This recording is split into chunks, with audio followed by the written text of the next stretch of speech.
I think I was close to the 45 minutes. Yeah. Okay.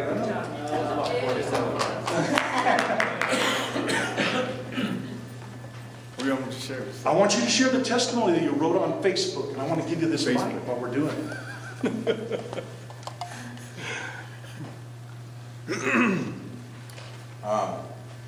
Facebook. John, it's a new world. Basically, I mean, I had shared something on Facebook. Some had egged me on. I was reading somebody else's post. And it just sounded like the same old, religion that, I've been so accustomed to.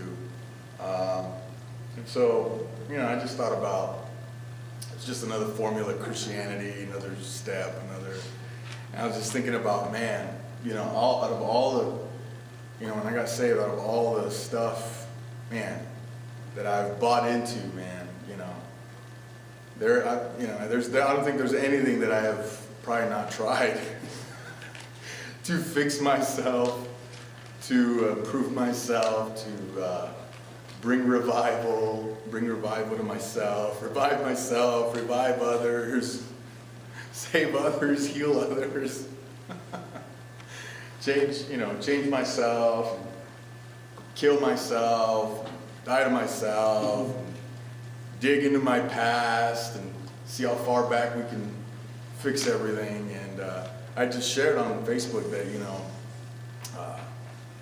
that I've done. I mean, I just look back to, the last 10 years that I've been saved. I've done a lot of fasting.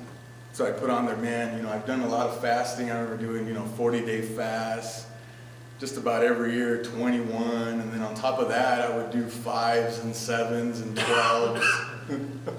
And on top of that, I would fast every Friday. Biblical numbers. And that was biblical numbers. Because there's some kind of a special spiritual significance in the number. Like the jackpot is, like the right combination would unlock heaven and pour out revival. Heavenly lottery.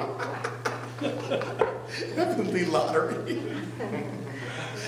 And so, I mean, I would add it up, and it would add up to like just half a year of fasting, My goodness. And I did that for years. I mean, there's probably a few years I didn't do it, but it was like almost a decade of doing that, And I've done generational curses, and I've broken every generational curse I can break. I've gone all the way back to Adam and Noah, and tried to crucify myself, and inner healed myself, and I couldn't get myself healed, There's always more to heal every time I go. And, but out of all the striving and all the, prophetic intercession and prophetic and crying out and 24 hours and redigging the wells and opening portals and climbing mountains and challenging principalities and Mapping.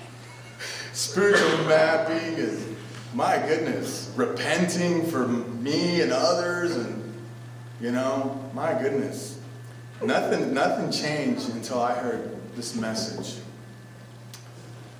Then everything changed.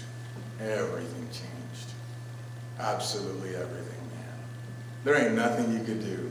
There ain't absolutely nothing, jack diddly squat, you can do to change anything.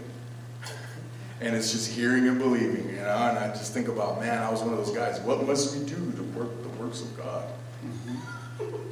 Go to this conference and that conference. What must we do to work the works of God? And I couldn't hear God saying, believe.